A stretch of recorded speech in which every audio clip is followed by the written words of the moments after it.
Welcome to the podcast. Thank you all for tuning in. Also, thanks to my Patreon subscribers. I really appreciate you. If you really like this episode, please share, leave a comment, like, and subscribe. Thank you so much. What we do here is go back.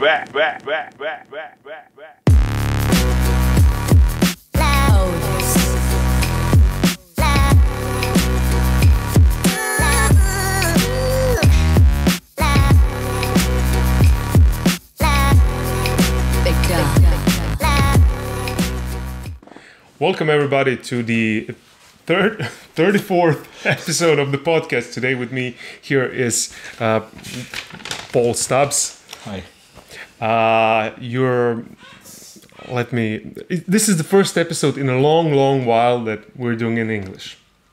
So, excuse me if I do some mistakes. It's kind of like I'm under a bit of stress. There wouldn't be as many as my mistakes in Croatian. Okay, but you're really fluent in Croatian. It comes and goes. So, you have a PhD in social science. Yeah. You've graduated. You've acquired your PhD. Did I say it right? At the University of Bath. Indeed. Bath. It's like one of those words I can't say because I'm from Liverpool, so I say Bath, but it is Bath. Bath, like this. Really. Okay, People say. That's a nice thing to know. So you were born in Liverpool. Yeah. And you were living in Croatia for 25 years.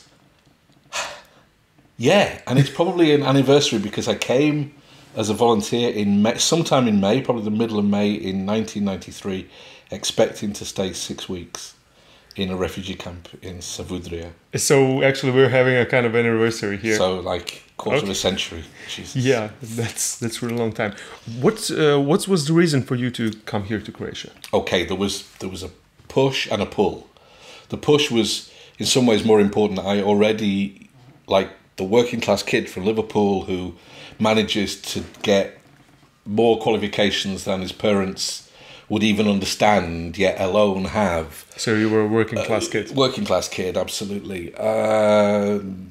Born in the same hospital as Steven Gerrard, who was, a famous Liverpool footballer. So this is the only claim to fame I really have. Chasing a dream of having a real job at a British university. Finally getting that.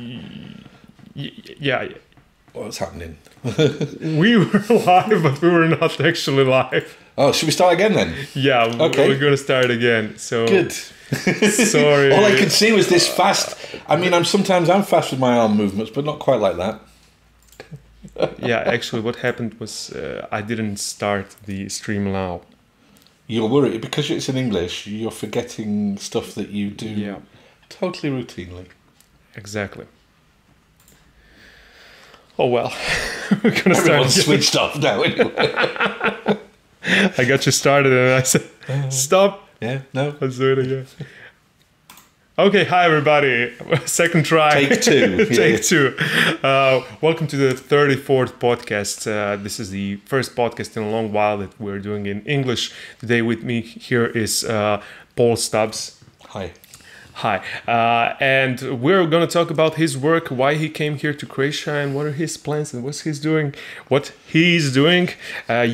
got a PhD in social sciences, sociology. Sociology. Yeah. My tongue. It's from University of Bath. I did. As we said before, the proper name to say it. You were born in Liverpool. Yeah. I had to Google Liverpool just to make sure if it's not in Wales. It's close enough to Wales, I suppose. But yeah. And the first thing that came to me was the Liverpool Football Club. Indeed. It's the right first thing to come to you. So it's football club in front of the city on the Google results. Good. No, I remain. I mean, one of the things. I mean, when people ask me where I'm from, I deliberately say Liverpool rather than England or Britain or the United Kingdom because those things don't mean anything much to me. But Liverpool means a lot to me, and Liverpool Football Club means a lot to me. With my father, I used to go and stand on the Kop and probably not see very much actually in those days. 25,000 people standing in this place. But yeah. My son supports Liverpool, and we're in the Champions League final again. So it's that's good nice. Things happening. I'm sorry, I just have to share the video. It's a one man. You multitask. I'll just answer your question. I multitask all the time.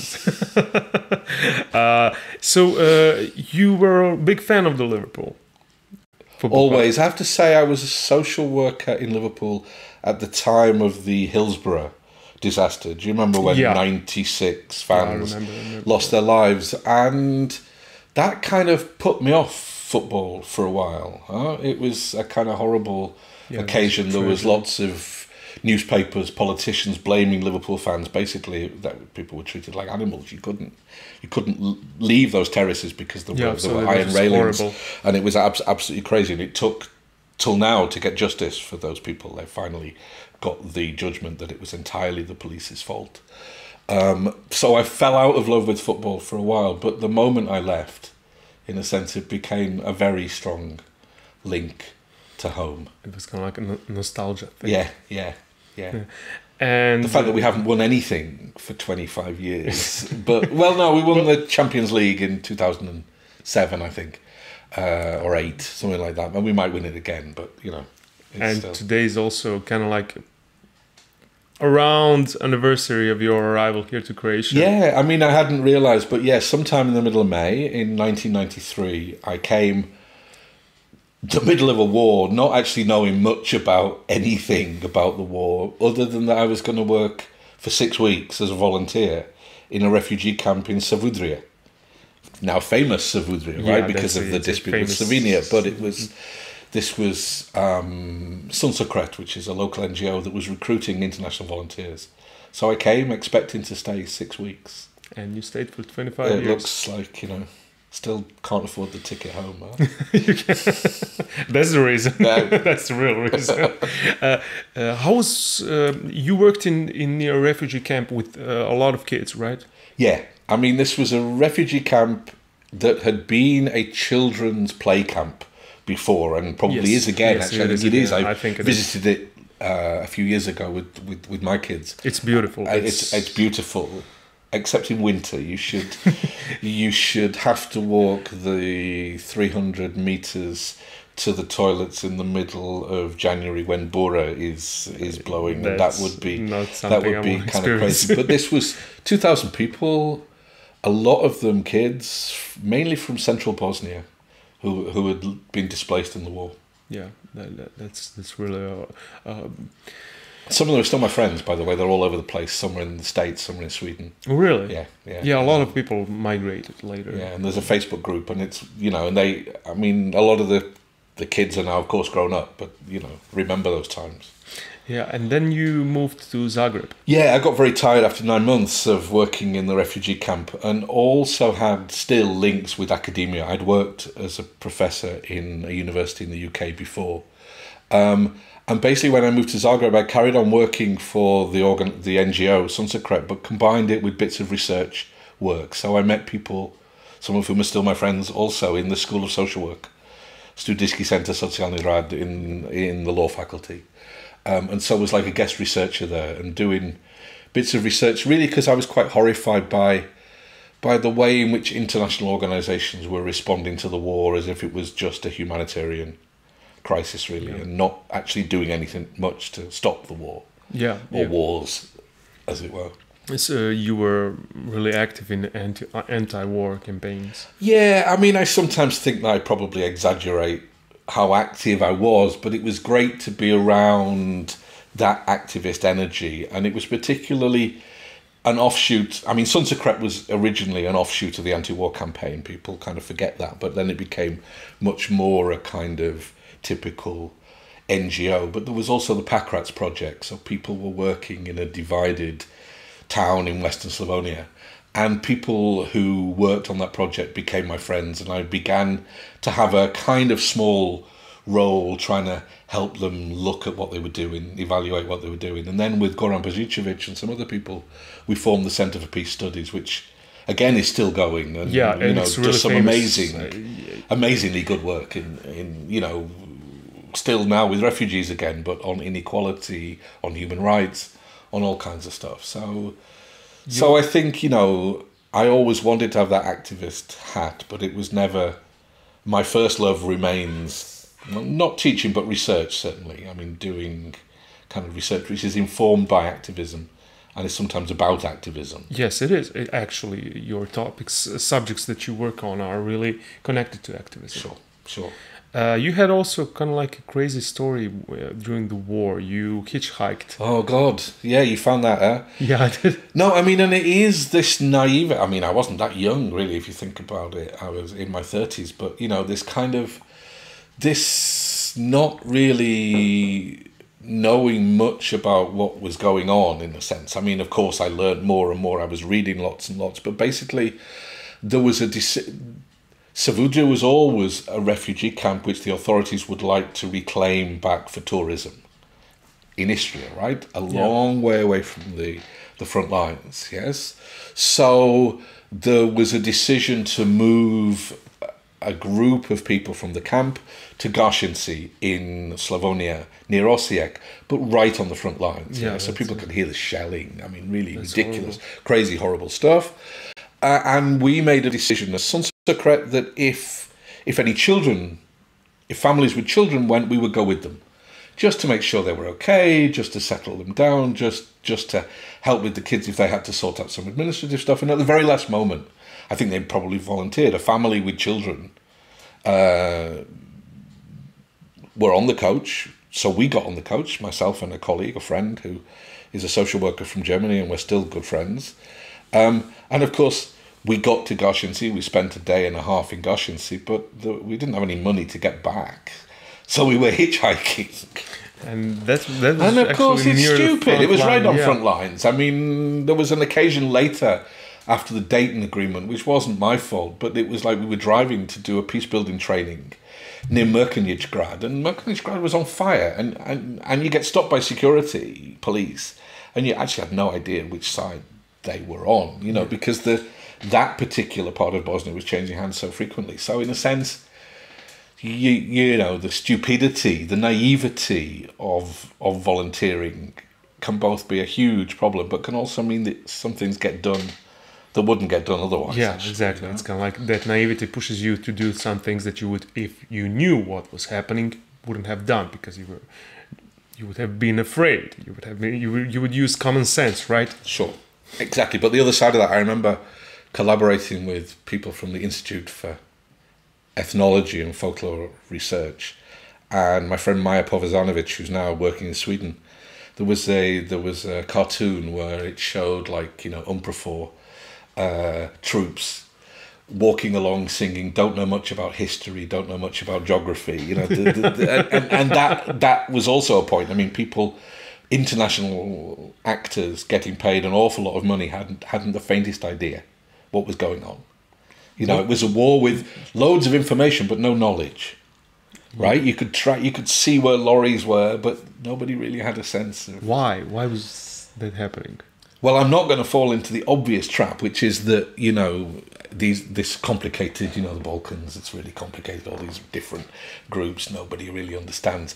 Nobody took the time or the trouble to bother to understand that much. Don't forget that troops would often be here for 6 months and then leave. So you did occasionally get people who were totally dedicated to what they were doing, who would really try and understand and try and make a difference. But mostly people were, you know, racking up the salary in their head, I think. Really. Yeah, unfortunately. Yeah, so you lived here for 25 years. Looks like it. How would you describe the main differences between people here in Croatia and in England, in Liverpool? Right. Now that's important, the distinction, because Liverpool is not England. Yeah, that's right. Very much not England, in the same way that, I don't know, Split is not Croatia in a sense, huh? Because there's a particular mentality in Liverpool. And even when I go back, or if my son, who's studying in Glasgow now, goes to Liverpool and he's waiting for a train to go and see my father, he'll go in a pub, within 30 seconds people will talk to him in that pub, right? If you go to a pub in London, nobody will talk to you for 3 days, probably. I mean, you'd probably have to go there for 20 years. There are some rural parts of England where you literally would have to be the fourth generation before someone would talk to you. So, you know, so it's really hard to answer that question. I'm asked it a lot because, you know, England was never my country anyway. As a working class kid, you kind of felt you were always you were always going to higher levels of education and meeting people who weren't smarter than you but thought they were smarter than you. Yeah. Because they spoke English in a better way, or because their parents had better jobs, or because they come from good families. Now, it took me a long time in Croatia to realise that thing about good families is also here in a different way, right? It is here, but exactly in a different ways. It's here. England probably has, in the United Kingdom, a longer tradition of royal families. I'm not saying royal families that are to blame Bad for thing, this. by the way, should be abolished, but let's not go there. But we had a different course of history here, so but it's essentially it's the same. People kind of like how do you say that? It's convergent evolution. So even though there are differences in history, but people always tend to do the same things. But I think it's something about cultural capital. Do you know what I mean? So that actually, you know, I lecture doctoral students in my bad Croatian, and mostly it's not everyone. bad. It's really good. They'll never know. So mostly students are fine, but there'll be one or two, and you can tell they're the snobs, really. Yeah, They're kind of, you know, he's speaking like a peasant. And that would happen in the UK, but in a different way, I think. So when I first came to Croatia, I realised, you know, you would go to parties and people would not ask what job you did. That wouldn't be the most important thing about you, and so that was different, because in the UK I think you would. There was also a much more relaxed feel about Croatia, which is disappearing, by the way. I mean, a professor who was my mentor, Vlado Puljes, when I came to his office after working all weekend on the things I would do in 3 months, he took a look at the list and said, "You have much too much of a Protestant work ethic to survive here." Now, you know, if I'm 2 minutes late for a meeting in the institute, I can hear my telephone on the 3rd floor because they're asking, "Where are you?" So that kind of modernization, in both a positive and a negative sense, is there. So the world is shrinking, but I still think Croatia, okay, beautiful place, quality of life for me in Zagreb's perfect. I mean, it's small, it's big enough to have things going on, it's small enough to be a little village in a sense, for people to know everybody, the coffee society and so on. But it's quite a closed society in a way, you know, for different reasons. Yeah. And that's different, I think, from England. So that was you know, my son is now in Scotland, but the one thing I kind of worried about bringing up kids here is that, you know, everyone's white. In a sense, it isn't a multicultural environment. Now, even that's changing a little bit. Yes, and it was different even before as well. We might come on to that. But I mean, so I haven't answered your question, really. You did in a way. But it would, you know, if I'd lived in 2 different other places that were not England or Liverpool, it would be easier for me to answer the question probably. But you're not comparing like with like, because the story I always tell is like, it doesn't matter how long I live here. I don't have that sense of Croatianness, you know. I didn't watch Professor Baltazar when I was a kid, you know. I can listen to that new wave music, but I didn't hear it here for the first time. And I mentioned earlier, I'm a great Leonard Cohen fan, and we organised an event, and Ibrica Jusic turned up and played 3 songs. And I'd never heard of him. Nobody had mentioned Ibrica Jusic to him. I knew Arsene Dedic, I knew Balašević, but there was a hole because I hadn't lived here. And I was kind of, for a day and a half, furious with people around me. Why hadn't you mentioned him? Well, you never asked, is the answer. You know? There's so many things we cannot tell you all. Exactly. We forget the things that we know here. Exactly. But what about you? You've said most of the things. But people tend to look kind of like England is more developed economically. GDP per capita is higher in Zagreb than Liverpool. Really? Yeah. Now, there are all kinds of problems with GDP. But, you know, the kind of post-industrial nature of Liverpool. When I went to Zenica for the first time, it was the place that most reminded me of Liverpool. Because in a sense, the steelworks to Zenica is like the docks to Liverpool. Nobody works there anymore, but it's become a kind of revitalized. Tourists love it. Footballers love it because it's beautiful. They can live in fancy new flats by the old docks and so on. So I think this what was the word used? Developed. Yeah, it has a longer history of some kind of stable democracy, but that's not necessarily a good thing. We never got rid of the royal family, and now it's probably too late.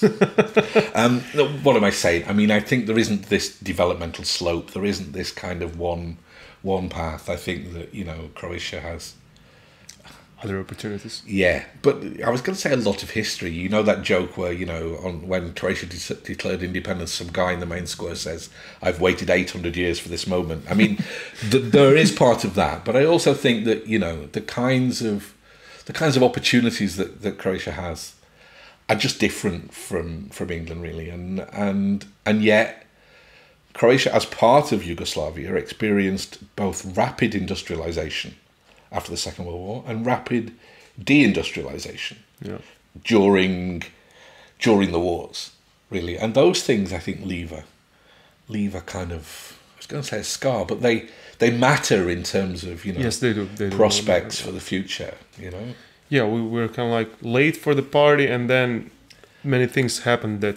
kind of they've shifted the rules of the game have been moved. Exactly. And shipbuilding, for example. I mean, Croatia would have lost its position in shipbuilding anyway because China and Japan took over. But it appeared more suddenly because there was no action in the shipyards during the wars. And then suddenly, think you're going to get back to how it was in 1989, and it's gone. Yeah, exactly. We were like 10 years, there was a big pause. Yeah. And then after that, we came like, everything has changed. Okay, what now? And people really were lost. And that was the whole things that happened. You wrote books about that also. Yeah, right. You're expert on that.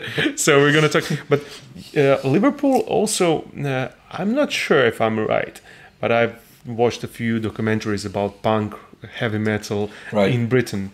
And the things that you were saying, kind of like an industrial landscape, the mindset that also gave birth to very unique things. Sure. And counterculture is exactly that. Counterculture, was I was saying. One of the more stupid things I've done whilst living here, and there have been others, which hopefully we won't talk about, but I was asked to write an obituary when Margaret Thatcher died. And of course, colleagues, when they read it, said, "That's not how we do things here. We are nice to the dead." But of course, it was not about her. It was about my feelings towards her. But I ended with the point that at least under Thatcher, we got some really, really great music because we got that kind of resistance of punk. And Elvis Costello, who wrote, I remember him kind of saying, I'm 30 years old. I shouldn't hate this woman, but I do. And there was that amazing kind of grassroots anger at what she did. And, I was a student in a very radical program when the miners' strike happened. So we were supporting the coal miners, and she destroyed communities. I mean, completely. It was a deliberate attempt that would have naturally occurred over 20 years, but she wanted to do it quickly. Yes. As a way of teaching the solidaristic working class a lesson. That was, in my opinion, that was her mistake. There were much better methods of dealing with such situation, but it was kind of like a vanity. Yeah, but then if you people asked Margaret Thatcher what's her biggest achievement, and she said New Labour. And that's the point, that she changed the common sense. She changed the way in which one understands the world so that, welfare was no longer about solidarity and reciprocity and the importance of actually being protected from the worst elements of industrial capitalism. Welfare was about scrounging, getting things you don't deserve, undermining your work ethic. And she succeeded in that kind of position. Her and Reagan and others, at the time. And it's become a common sense. Half of your guests actually, support that common sense, including you. I agree with you. You know why? Actually, I would position myself as a classic liberal. On economic side, I've got a master's degree in economics, so I'm just looking it through the economy. Sure.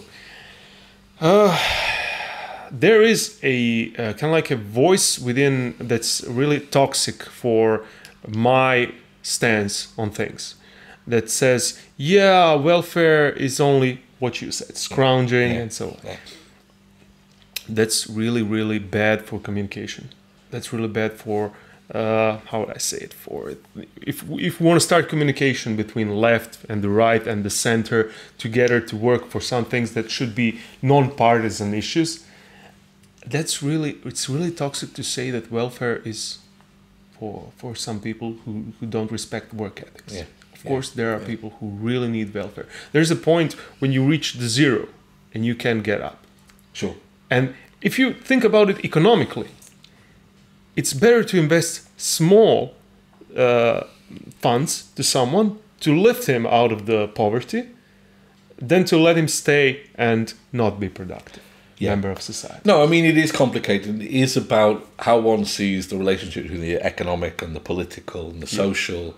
And I've increasingly been talking and writing about moral economies, because all economies have a kind of morality to them, even if it's a morality that I don't subscribe to. But not everything, I can't remember who it was it Keynes?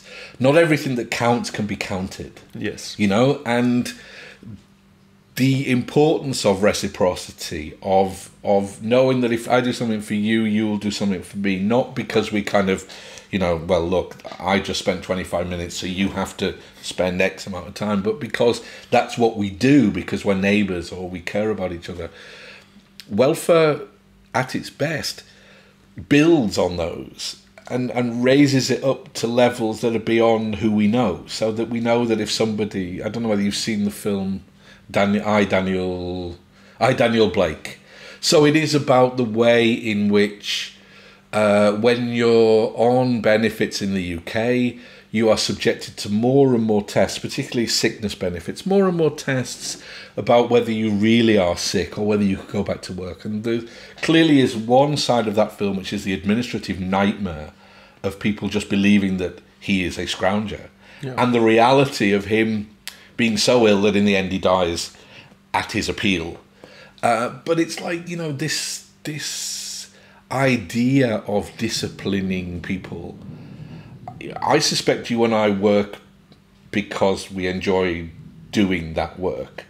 There would be other things we would do that wouldn't get paid for that might also be in the public interest and be a public good, you know? And I think we need to think much more about those things. Not everything that counts is countable. No, yeah, I agree. Really agree on that part.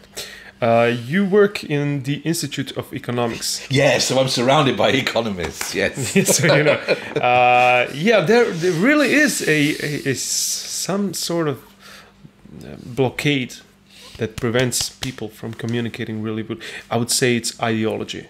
I would say it's the problem. You know what? Problem arises when people are not able to change their opinions when presented with new facts. I mean, there's a literature on this which suggests that very few people are actually able to adjust their position on the basis of new facts. And, you know, we're now in a post-fact world, right? Trump says facts are actually only what he says are facts and not anyone else. And he spends the morning watching Fox News and tweeting, and that becomes reality. So, I mean, it is challenging working with a bunch of economists. And I think the only reason I'm there is because, you know, there are only a couple of social science institutes. I couldn't really have a job in a university, it seems to me. My Croatian is not good enough for that. And one of those social science institutes, okay, it's changed its profile now, of course, but was deliberately set up to be a particular kind of centre of nationalist ideology. So it's never going to employ. I mean, it employs leftists, and it might employ people from Britain. It probably doesn't actually, but it won't employ a leftist from Britain. You know, in the sense. So the Institute of Economics, and I'm proud of this in the sense, has always had a history of having one or two non-economists. We've got a geographer, a mathematician, but sociologists and anthropologists and ethnologists have worked there in the past. And so that idea of doing multidisciplinary work is really, really interesting to me. So we did this study on poverty, and these guys were crunching the numbers, and I was doing, focus groups and very qualitative kind of work, but they go together because they're just different ways of understanding the same reality. And if you need two approaches to get a better and if you picture. can do exactly what you did, if you can actually connect them instead of kind of saying, "Oh God, that's a study with numbers." Now, okay. Hopefully, there'll be no one from the Institute watching. There is how you get credibility in economics these days is either you become one of those top 2% of economists, many of whom don't have classical economic training, who are actually very influential because they do understand the broader context. Branko Milanovic is coming again to Zagreb soon, and he's one of those, right? But mostly you do it by asking stupid questions, but answering those questions using very, very complicated mathematical models. The more complicated, the better, so that other economists can go, wow, they really do that, and that's a problem. There are problems with qualitative approaches as well, where there's bits of anthropology which can sound more like confessional novels than actually social science research. So I'm not, Yeah, but how would you say the thing is that both economics and sociology are considered to be non-mathematical sciences? So do you see any new technologies perhaps emerging, new ideas that can improve the accuracy of the sciences? That's interesting, because I do think the issue of big data and the possibility of, and it won't be for me, I've long lost that capacity, it seems to me, but the possibility of big data and the possibility of analysing big data sets could be really interesting. Now, there was something I did a very long time ago with some brilliant people, some of whom are still here. One of them works in the Institute for Ruja Bošković, one guy works in the Institute for Political Economy, but the main guy is in the States. And what we did was we looked at Wikipedia. In very early days, I'm trying to think when it was. I was already working in the Institute, but I hadn't been there long. So it was probably 2004, 2005. So nobody was really doing this. But looking at Wikipedia as a complex network and using mathematical models to kind of construct those things. And I've taught stuff about networks since. I can't do the work. Right? But I can look at maps of how the Chiapas resistance in Mexico connected to different kinds of activists in Europe and look at those nodes, and that for me is fascinating. So thanks for the question, because it never occurred to me that there was this bit of me that was very interested in big data. But no, I'd rather talk to 5 people. And I think you can find out a lot from talking to 5 people. Because that's also my opinion. Big data and modern processing power of the computers should enhance both economics and sociology and other sciences that are not mathematical, as to say, to improve the accuracy and prediction of our models. Yeah. I flirted with complexity theory once, and the trouble with models is that you can't really predict, because you end up with perfect storms, right? Climate change is the obvious thing. Climate change is not going to be linear, right? And it's already happening, where you can see that things go much faster when they reach a critical point, a tipping point. Loops and exactly, and all of that, And you really accounting those in your models is really hard. Yeah, and there's a nice little literature about, it's time that social science stopped having maths envy and physics envy. Really, we have a lot of maths envy because we think mathematicians kind of can understand causality, and they can't, of course. Sorry to interrupt. Yeah, go ahead. I think the physics has it.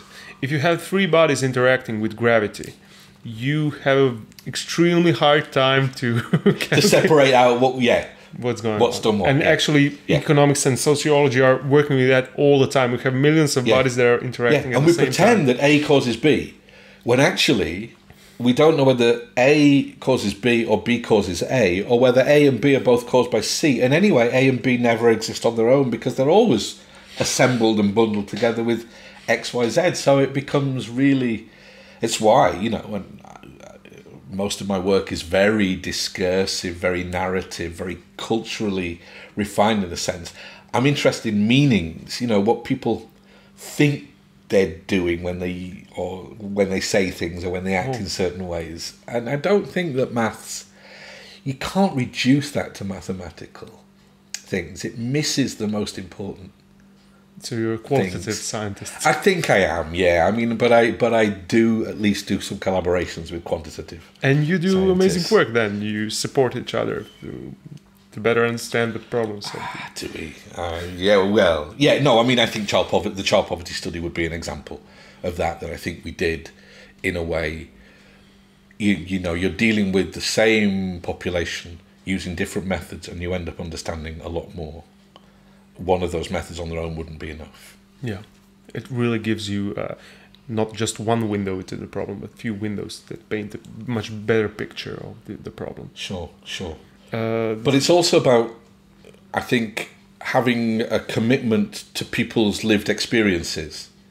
You know, if you listen to the World Bank, we're all just data, you know, we're all just numbers somewhere, in a sense. And actually, the lived experience, okay, even the World Bank is changing. It's not totally true either. They do employ anthropologists and sociologists who do some of this work.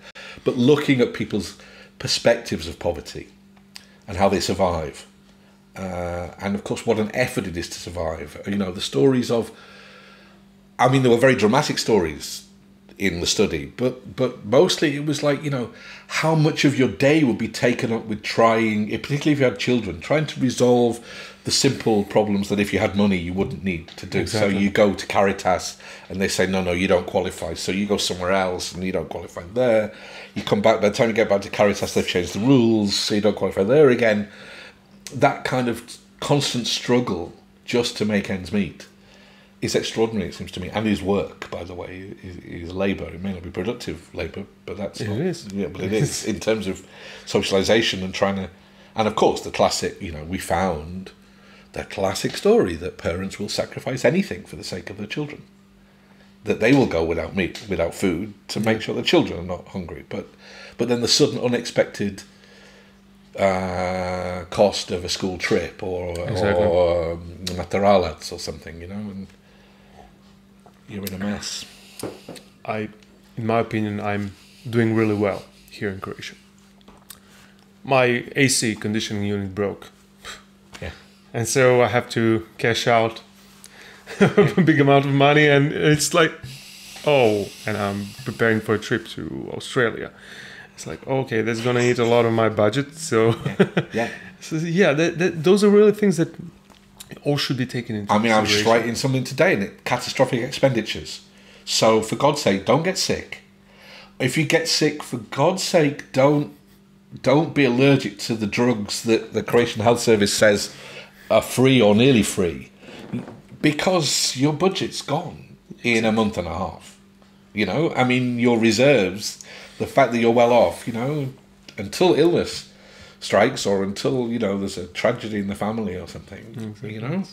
Yeah, that's really, Europe, kind of like mostly people are planning their budgets according to their current needs and not taking into account the unexpected expenses that can arise. But that's mostly because their budgets are so low and so tight that they can't really plan for it. They're already stretching out as much as they can. Exactly. I mean, how can people manage on those average salaries?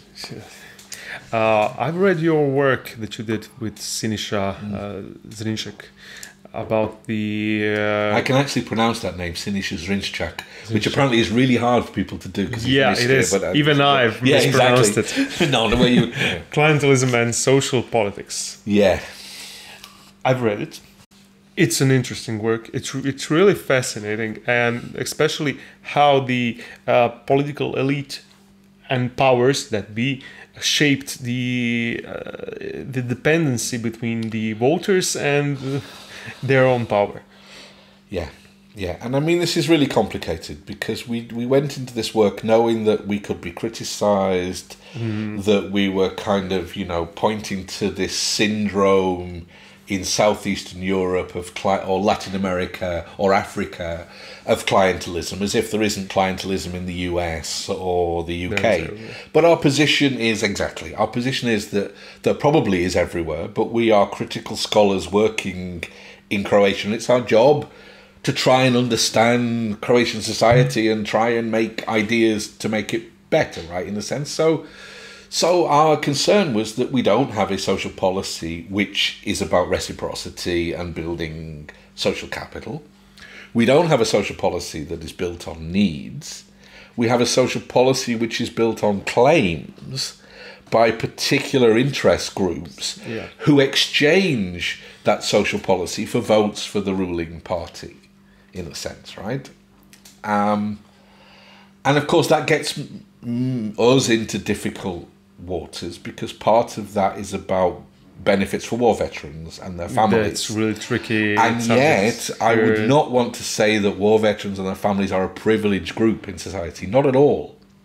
But a particular interest group is able to articulate their demands in certain kinds of ways that actually means there's not much left for other groups, in a sense. Yeah. And then we went to local level, because we decided, what about looking at what goes on in cities or in županije, which are not controlled by HDZ or even by SDP.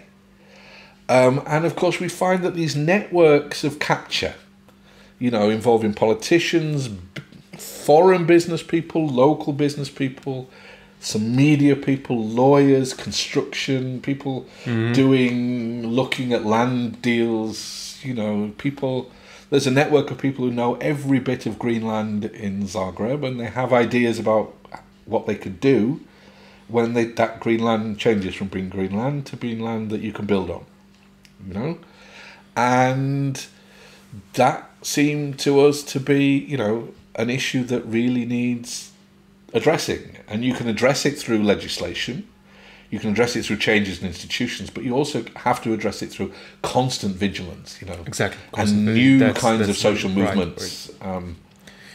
There was I don't want to get into specific things, but there was a real example with the renovation of the park right here. Absolutely. So the mayor didn't even present a plan or anything. It all started going on during the night. Yeah. Now you see, I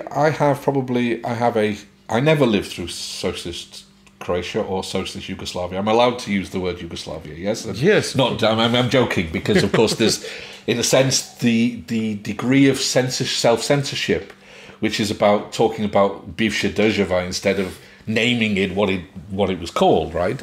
But I have perhaps an illusory sense that one of the good things about socialist Yugoslavia was urban planning. I was in Accra in Ghana, and it was rebuilt after the earthquake, and parts of Accra looked like Rijeka. So I asked, and of course it was architects from socialist Croatia in the 70s and 80s who advised and helped to rebuild Accra. So socialist Yugoslav social urban planning,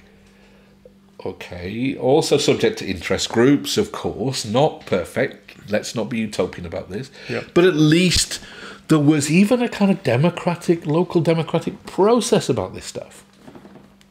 Now you end up in a situation where at national level and at local level, as you say, people, both the framework of laws is that you can kind of define public interest in ways that are about the interests of private speculators, frankly. They're not about public interest at all. We saw it in Varšavska, we saw it in Serge, in Dubrovnik, we've seen it in lots of other places. Things are declared in public interest and normal planning procedures are just not met. And some of these actors, I'm not going to name names, but you named one of them. Some of these actors are very, very good at kind of using the letter of the law to, announce competitions that nobody sees, or to announce competitions that, only one or two companies could possibly win the tender. Or you and I both know that, the ideal tender is meant for somebody, but you have two other companies who will put in fake bids for that tender, right? Exactly. And when I teach students, I show those pictures of, stupavi, the pillars, the metal pillars. And there's one street in Zagreb with 2 rows of these pillars, And I mean, I'm not clear that I'm not clear what 1 row would be for. It could be protect pedestrians from cars, but I think it would be very unlikely that it would really, really help. But 2 rows, and the headline in the newspaper was, were there 2 Kuma who both wanted to build these things? So you got 2 godfathers. 2 godfathers, 2, yeah. So. Yeah, that's real. They're not even hiding. That's happening in plain sight. Well, and one of the things in the study, we talked to voters, both of the position and the opposition and people who abstained. And of course, people are aware of this, but say one of 2 things. Better the ones that we know than the ones that we don't know, who will do just as bad and may do worse. And of course, the famous one, yes, they take, but they also give. And that's where the kind of populist social policy comes in, So that's not the social policy that blames everyone for being scroungers. It's a social policy which just before elections gives everybody something. Even change the laws. Yes, whatever. So, subsidise their tickets for everyone in Dubrovnik. Free school books in Zagreb. Well, actually, it might be a good idea, free school books. That's a different issue because everyone faces costs of children. If you had a decent tax system, you could take it back from the richer in a different way, right? So let's not do that. But populist social policy measures are a way of legitimising your capture. Exactly. And voters, on the whole, think this is okay. But I mean, I think the problem is that people do not connect to the idea that the public money that was collected through taxes is our money that should be redistributed. It's not like they are giving, he's giving me. No, he's giving you back. So it's not like he's giving you a gift that he took from his own pocket. Yeah. So that's a big issue. Yeah. People here don't realize. I had a discussion about that. I talked about the corruption in the gas supply. Right. And the guy was like, I do not care. As long as the price is like 5% lower, I'll take this. The public company that was the local municipal company. Yeah. I was saying, look, but also that's not the real price you're paying. You're paying it through corruption and you're paying it through other expenses that are not mentioned here. Sure. And he's like, I do not care. Exactly. He's giving me something and I do not care if he's stealing. He can give me 5 kunas and he stole from me 100 kunas. No, and of course, in a sense, it is a market and it is supply and demand, and no one should worry about corruption in that sense. But of course, we should worry because it is, as you say, it is exactly the private use of public funds. Exactly. And that's where it gets really, really important, it seems to me. And that's where, arguing for, commons ideas, water, housing, electricity, these should be common goods. We shouldn't put prices on them, because once you do that, you're always going to have manipulation. I mean, I've just spent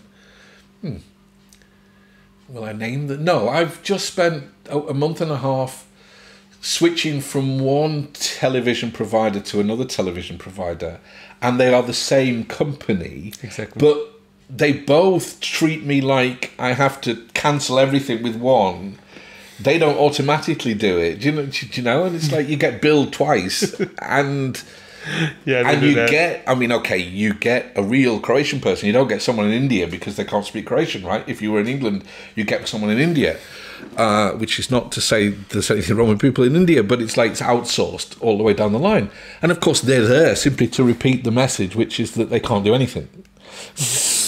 And so, some of the most inefficient, and this is where, Davor was a guest.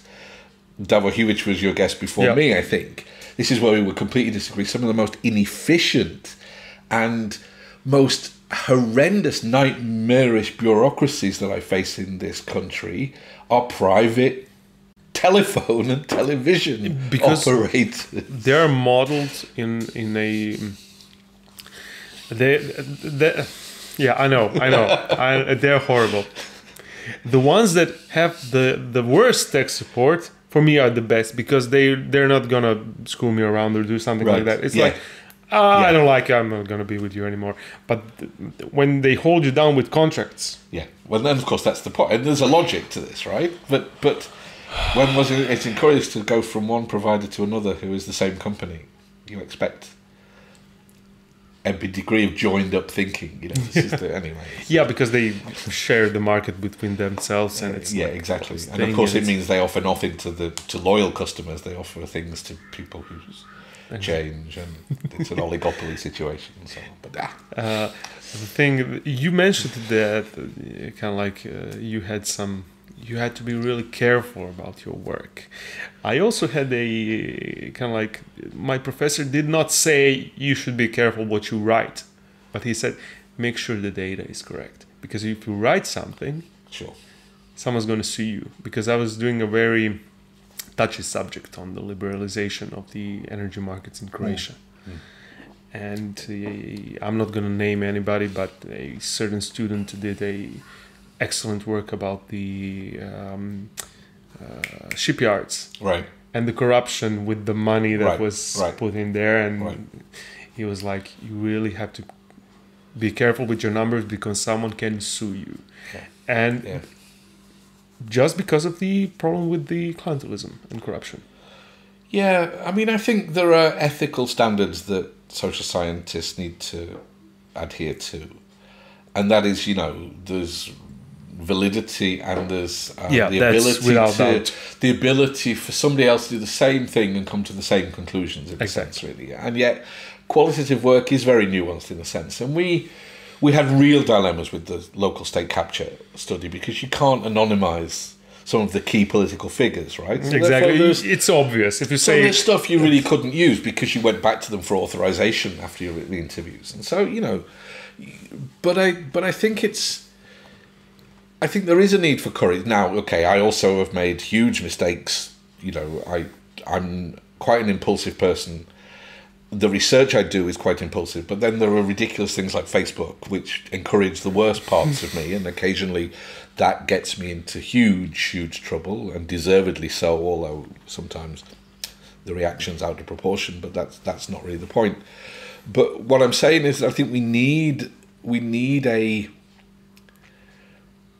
kind of honesty and courage in research, in the same way that I think some of the activists that I've studied have shown civic courage. Exactly. And yet it's also about, you know, the danger of fixing people in certain positions, you know. So a mayor of a relatively rich city in Croatia, a war veteran protesting against certain practices of an SDP government. I think sociologists like me should try and understand before criticizing. Exactly. Yeah. That actually trying to understand. And I actually think war veterans, you know, it's so easy to fall into this, war veterans are a privileged group, blah, blah, blah. Instead of that, understanding the complexities of that position, having given so much, sometimes your lives, being promised certain things, and then actually whether you get those things or not is still a matter of luck or networks. Exactly. In a way, it's far from automatic. It's not automatic. I will never forget the last interview, and it was near CSAC, and normally we would have focus groups with 5 or 6 adults with children who were in poverty. And with one man, single parent, we went to his home because it was too far for him to travel to the focus group. And he's a veteran. He came back, actually, I think, from Germany to fight in the war. And he has nothing. You know, so that discourse of veterans as privileged is not... It's not entirely true. It's not the whole story. Yeah, it may be true at a structural level. It may be true at a political, clientelistic level. But at an individual level, you can miss out. You can fall through the cracks. Yeah, that's the point of not putting people in certain just categories, but to analyze each and every one. If you can. Yeah. But that gives you more of an insight into the whole problem. Yeah, I think so. And I think it's like first try and understand, first try and put yourself in their position, and then Exactly. Work your way. and then work your way from that. Yeah. You also listen to Leonard Cohen. Yeah, I do a lot. Yeah. Posters of him. Yeah, everywhere. Yeah, strange. And it was simply because, you know, Bob Dylan and Leonard Cohen were the defining kind of voices of my adolescence until punk came along, and yet they integrated into punk quite well, you know, in a weird kind of way, you know. And I saw Dylan even as early as 1977, but Cohen already in the 80s had kind of stopped touring. It was one of those things where you kind of file, shit, I'll never see him, you know. And then he announces a tour because he's broke, because he was robbed by his accountant, huh? And I was in a conference in the UK, and the tickets went on sale at 12 o'clock, and I didn't have a break until 2 o'clock, and I assumed it would be absolutely fine, you know, no one would want these tickets. And of course, you know, 5 or 6 years later, and, you know, he managed to not only recover the money that he'd lost, but a lot more besides. You know, these were sellout shows 10 times over. So it became a bit of an obsession, and it became, there's a group of people in Zagreb who are very much, fans is the wrong word, you know, people who really appreciate Cohen, some of whom have done translations of Cohen, some of whom knew him quite well. And so it became a kind of, you know, obsession of a new kind of tourism that I would go and, you know, I would sacrifice other holidays to go and see Leonard Cohen in certain places. So, yeah, so I, you know, in some ways it's a good thing that he died. Oh my God, terrible. I forgot that he died. Yeah. I was in Utrecht, and then suddenly opened Facebook with all these messages. Yeah, so a year and a half ago. Yeah. It was, but he was 84, and he did some of the best work. The last 3 albums are incredibly good. Exactly. Yeah, amazingly good. I mean, I'm not really a huge. It's not that I'm not a fan, but I like his work. When I hear it, I really like it. My dad listens to him. Yeah, there you go. Twice in 2 days, I've now been he's reminded probably of my watching, age. and I think he is listening. Sorry, I was just telling you before we went on air that yesterday I did some teaching, and there was a French young woman student who said you're too old to understand social media. So yeah, so your dad likes Leonard Cohen. So thanks for that. Thanks for that. You've mentioned on your info page that you shared the name with a famous doctor from Star Trek. Yeah. Do you get it? Do people Google it?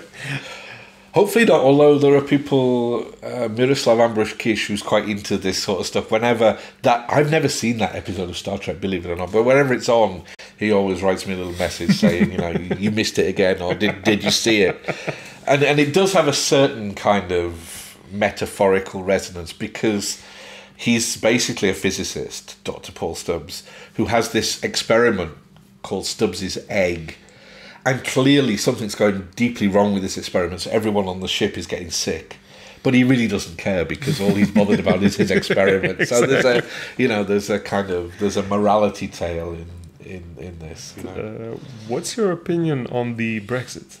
I even appeared live on ENG, and I think immediately after the vote, because I was shocked in a sense. But I'm not so shocked now. I mean, I think it's a bad thing.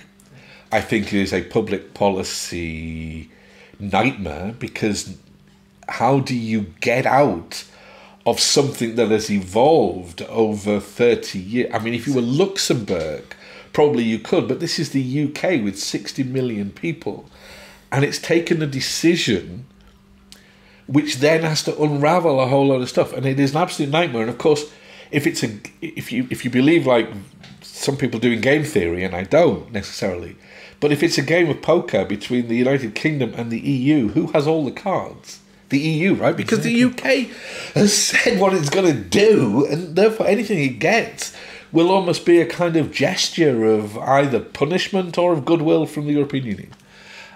At the same time, I completely understand this kind of, in a way, protest vote that sort of use the EU as a symbol of everything that's wrong with politics anyway.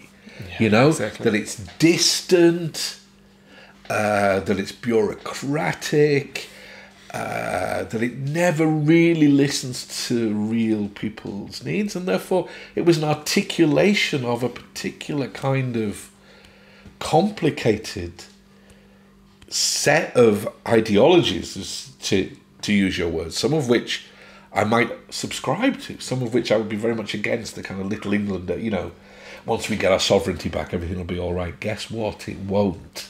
You won't have the EU to blame, but the same problems will be there. There are, you can't get out of things that easily. But of course, it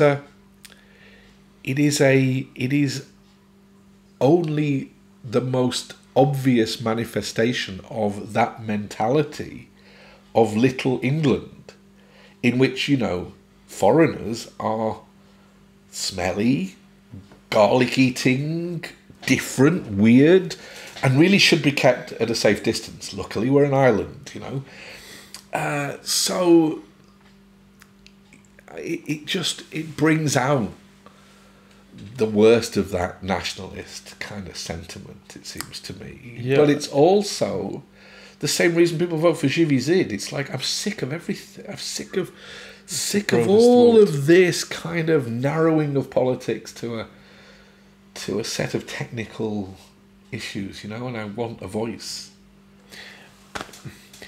People, from what I've seen, people with really opposing ideologies, banded together and voted for Brexit. And people who've never voted, or people who've been outside of the system, in a sense. Yeah. And I mean, it was kind of like a rallying movement. Yeah. And it was a moment. It wasn't even a movement. It was a moment, because the moment it happened, the movement collapsed. In a sense, UKIP now is irrelevant because it's got what it wanted, in a way. So the reconfiguration of British politics, the last election was fascinating because you could no longer predict on the basis of traditional who voted Labour or Conservative. You could only look once you understood what the Brexit vote had been like. So it's going to structure voting behaviour for a long time. But there's no... Well, Corbyn, I'm a bit of a Corbyn fan, I have to say. I think that Corbyn and the movement which is behind him does try to take us away from that kind of, I'm going to say boring, but technical neoliberal consensus, where Thatcher could say, New Labour is my greatest achievement. Hey, we're talking much more about the UK than we are about Croatia. This is good. It's interesting. It's in English. Oh, it's like, yeah. So why not? Why not? Exactly. That's really... I really liked your perspective on things, especially the Croatian. And your works that I've read, I've skimmed through some of them. I didn't really... That's more than most people do, mate. I usually try to read at least 3 papers that my guests wrote. Gosh. But I only managed to read one. There you go. From start to finish. I'm going to read the rest of them. Thank you so much for being my guest. I hope you liked it. No, it was fun. Bilo mi jako drago, sad ljudi će znati da ipak govorim hrvatski. Da nije problem za sad vremena. Nije. Tvoj engleski nije bio loš. Thank you. Hvala lijepo. Thanks. Thank you for watching us, and thanks especially to our Patreon subscribers, Kaya, Antonia, and Vladimir. We really appreciate the things that you're doing and supporting us. You can check us out next Thursday live at 6:30 p.m. on Facebook, and also this will be uploaded on YouTube tomorrow at 5:30 p.m.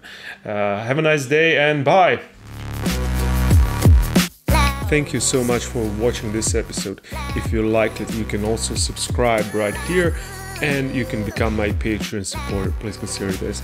And also you can watch other episodes in the playlist.